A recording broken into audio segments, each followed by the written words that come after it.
Hello friends, welcome to previous notes once again. Previous notes में आपका फिर से बहुत बहुत स्वागत है। आज हम इस वीडियो में जानेंगे मक्खन Singh versus state of Punjab के केस के बारे में, और ये इमरजेंसी प्रोविजन से रिलेटेड एक केस लो है। और इमरजेंसी प्रोविजंस की केस लो की सीरीज़ का ये पहला केस लो है जो हम डिस्कस करने जा रहे हैं। फंडामेंटल राइट्स का क्या इम्पैक्ट पड़ता है इमरजेंसी के दौरान, और किस तरह से क्या फैक्ट्स निकल कर आए, और किस तरह से उन केसेस को, उन प्रोविजंस को चेंज किया गया, वो हम इस वीडियो में जानेंगे। And before starting this video I would request all of you कि अगर आपने हमारे चैनल को अभी तक सब्सक्राइब नहीं किया है, फटाफट सब्सक्राइब करके बेल आइकन प्रेस कर दीजिए और ज़्यादा से ज़्यादा शेयर कीजिएगा अपने फ्रेंड्स के साथ। ये जस्ट हमें एक मोटिवेशन देता है ताकि हम इस चैनल पर बने रहें और ऐसे ही वीडियो लाते रहें। So let's start. देखिए क्या हुआ था इस केस में। इस केस के फैक्ट्स इस तरह से हैं, जैसा कि हम जानते हैं कि आर्टिकल 352 के अंतर्गत प्रेसिडेंट ऑफ इंडिया जो है वो प्रोक्लेम कर सकते हैं इमरजेंसी, और पहली बार इस आर्टिकल का यूज़ हुआ इंडियन चाइना की वॉर में, और 26 अक्टूबर 1962 में प्रोक्लेम कर दी गई national emergency by using article 352। अब इस प्रोक्लेमेशन के बाद क्या हुआ, जैसा कि हम जानते हैं कि फंडामेंटल राइट्स जो हैं वो सस्पेंड कुछ हो जाते हैं और कुछ करने की पावर दी गई है प्रेसिडेंट को। आर्टिकल 358 में तो आपको पता है कि ऑटोमेटिकली जो आर्टिकल 19 है, फ्रीडम ऑफ स्पीच है, वो सस्पेंड हो जाता है। लेकिन आर्टिकल 359 में ये दिया गया है कि अगर प्रेसिडेंट चाहें तो कोई भी फंडामेंटल राइट जो है वो सस्पेंड कर सकते हैं। मैं पहले की पोजीशन बता रहा हूँ कि पहले 12 से लेकर 35 तक प्रेसिडेंट कोई भी फंडामेंटल राइट जो है वो सस्पेंड कर सकते थे, लेकिन अब 21 एंड 20 आर्टिकल सस्पेंड नहीं कर सकते प्रेसिडेंट। यानी कि right to life and liberty is a most important article, उसे इमरजेंसी के दौरान सस्पेंड नहीं किया जा सकता।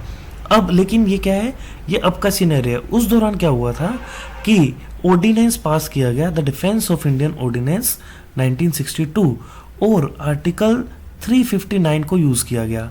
उसमें क्या है कि प्रेसिडेंट कोई भी फंडामेंटल राइट है वो सस्पेंड कर सकता है।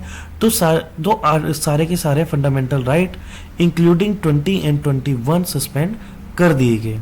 अब क्या होता है, मक्खन सिंह को डिटेन कर लिया जाता है और ये कहा जाता है कि ये जो है थ्रेट इम्पोज कर रहे हैं सिक्योरिटी ऑफ कंट्री को। और फिर क्या होता है, मामला जाता है कोर्ट में।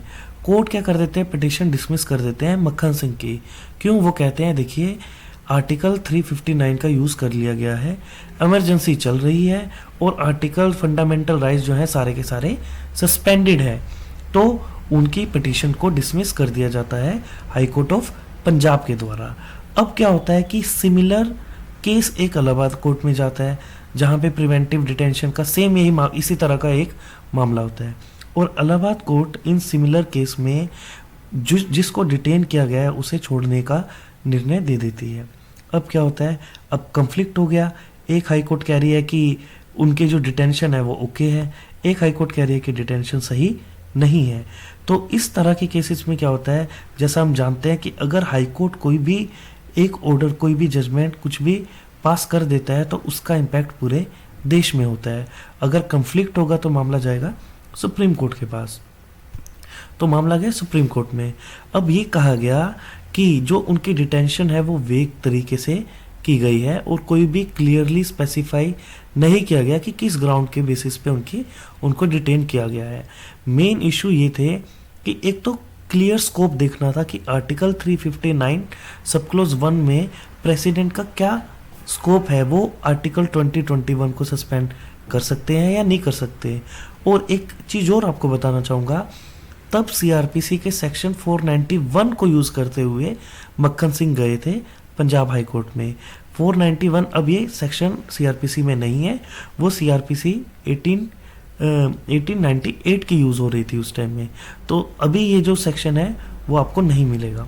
लेकिन इस सेक्शन में यही दिया गया था कि हाई कोर्ट है वो रिट पास कर सकती है, और किसी की भी प्रिवेंटिव डिटेंशन, यानी कि जो सेम पावर आर्टिकल 226 को हाई कोर्ट को और 32 में सुप्रीम कोर्ट को दी गई है रिट इशू के लिए, वो सेम पावर दी गई थी सीआरपीसी के सेक्शन 491 में। तो ये देखा गया कि क्या जो सीआरपीसी का सेक्शन दिया गया है उसका और आर्टिकल 226 का रिलेवेंस सेम है या नहीं। तो ये दो मेन इश्यूज थे जो देखने थे सुप्रीम कोर्ट को। अब सुप्रीम कोर्ट ने क्या कहा, उन्होंने सिंपल नेचुरल जस्टिस का प्रिंसिपल अडॉप्ट किया। उन्होंने कहा कि मेन जो सब्सटेंस है मैटर का वो मेन रोल प्ले करेगा इन डिसीजन मेकिंग। उन्होंने कहा कि अगर मालाफाइड इंटेंशन है किसी की, यानी कि कोई जानकर अपनी पावर का मिसयूज करते हुए किसी को डिटेन कर रहा है, तो वो ऑलवेज चैलेंज किया जा सकता है। और ये कहा गया कि सीआरपीसी 491 उस टाइम में जो था वो सेम है आर्टिकल 32 और आर्टिकल 226 के इक्वलेंट है, यानी कि हाई कोर्ट्स जो हैं 491 का भी यूज़ करते हुए उसे रिलीज कर सकते हैं, हैबेस कॉर्पस की रिट इशू की जा सकती है। यानी कि इन शॉर्ट जो अब नहीं है, यानी कि इन शॉर्ट ये कहा गया कि अगर कोई भी स्टेट यानी कि गवर्नमेंट अगर किसी को इलीगली डिटेन करती है तो नो मैटर उसके आप फंडामेंटल राइट इस तरह से नहीं छीन सकते हैं और उसे रिलीज करने का ऑर्डर दिया गया। यानी कि इन शॉर्ट अभी हम जानते हैं अभी भी सिनेरियो है कि आर्टिकल 359 में प्रेसिडेंट जो है सारे के सारे फंडामेंटल राइट जो हैं क्या कर सकते हैं, सस्पेंड कर सकते हैं, लेकिन आर्टिकल 20 एंड 21 को वो सस्पेंड नहीं कर सकते। तो सेम सिनेरियो यहाँ पर भी दिया गया था। कैसा लगा आपको वीडियो आप कमेंट सेक्शन में बता सकते हैं और हमारे चैनल को सब्सक्राइब करना मत भूलिएगा, ये हमें मोटिवेशन देता है। And thanks for watching this video and bye bye for now.